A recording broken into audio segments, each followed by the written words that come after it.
Hello everyone. Today we are going to unclock and study a very interesting chapter known as gravitation.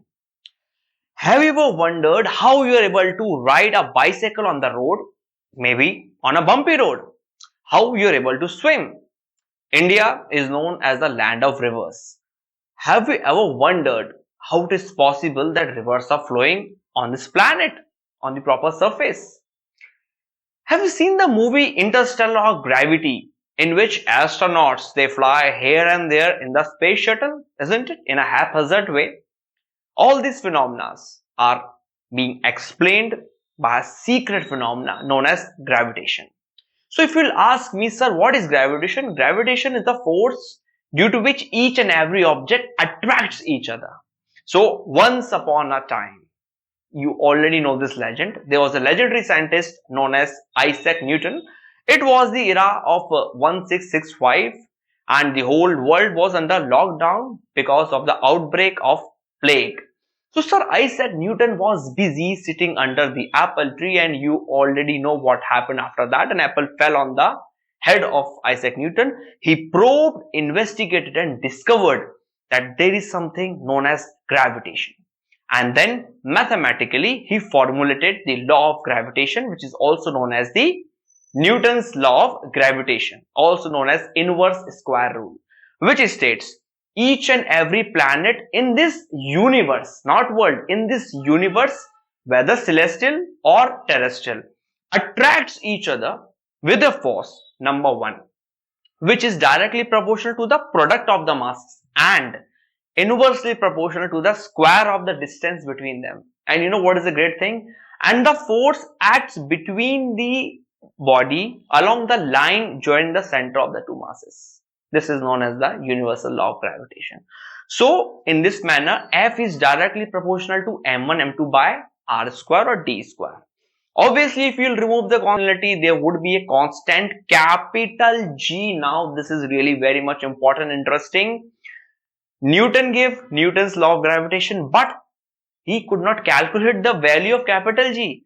The value of capital G was calculated after 70 years by a scientist known as Henry Cavendish, and its value is 6.67 into 10 to the power minus 11 Newton meter square per kg square. If you will ask me, sir, on what factors the value of capital G depends? The value of capital G does not depend on anything. If there is a wax between two, you may say, planets, or if you will ask me what is the value of capital G on Saturn, Uranus, or what is the value of capital G on Alpha Centauri, what is the value of capital G inside the Pacific Ocean, Mariana Trench, it would be constant. That is 6.67 into 10 to the power minus 11 Newton meter square per kg square. Now, what are the characteristics of the Newton's law of gravitation? Some of the most important characteristics are as follows. Number one, Newton's laws of gravitation, or the Newton's law of gravitation, it obeys Newton's third law of motion, action and reaction. If one planet is exerting a force on other planet, that means that the second planet is also exerting the same force on the first planet. Second point, it is a long distance force. You can see you are situated on this planet Earth, isn't it? But there is a force of attraction. Planets are exerting on you. It's a long distance force. Third point, it is the weakest force in nature. Yeah, it is the weakest force in nature, because if you will see the value of capital G, it is extremely small, 6.67 into 10 to the power minus 11 Newton meter square per kg square, extremely small, weakest force. So there is no denying the fact that you and your friend are also exerting a gravitational pull on each other, but you're not, you may say, coming closer. Why it is so? Because your masses are very, very small as per the Newton's law of gravitation.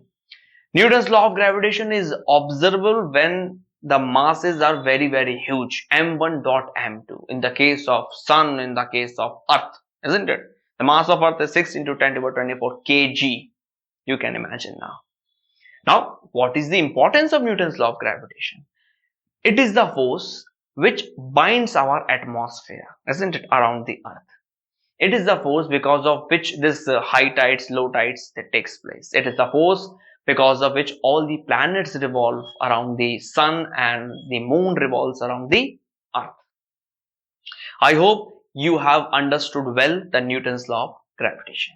Now, my dear students, let us come to Kepler's laws of planetary motion. But before coming to the Kepler's laws of planetary motion, let me give you some glimpse of the history.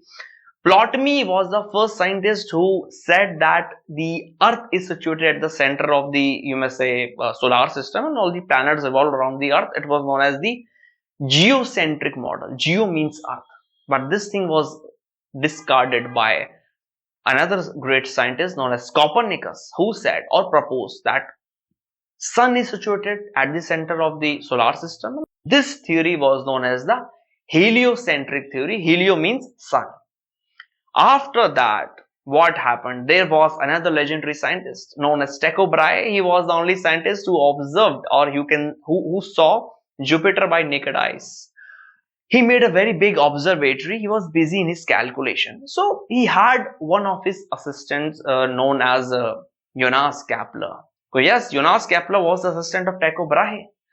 So Jonas Kepler utilized the notes of Tycho Brahe, and then using the notes of Tycho Brahe, that is of his master, he formulated the three laws of planetary motion, which are as Kepler's first law, also known as the law of orbits.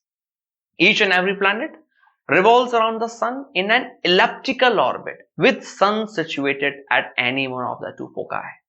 This law gives us the idea that the orbits are not circular, rather they are elliptical. Kepler's second law, also known as the law of aerial velocity, that is the line joining the center of the sun to the center of the planet, sweeps out equal areas and equal interval of time.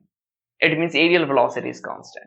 And the third law is T square is directly proportional to R cube. The square of the time period of revolution of any planet around the sun is directly proportional to the distance of the sun from the planet. T square is directly proportional to R cube. I hope that now you have understood well the three Kepler's laws of planetary motion. Please note here that Kepler only gave the laws of planetary motion, but Kepler was not able to, you may say, explain the reason behind that. It was given by Newton, that is gravitation, and obviously centripetal force.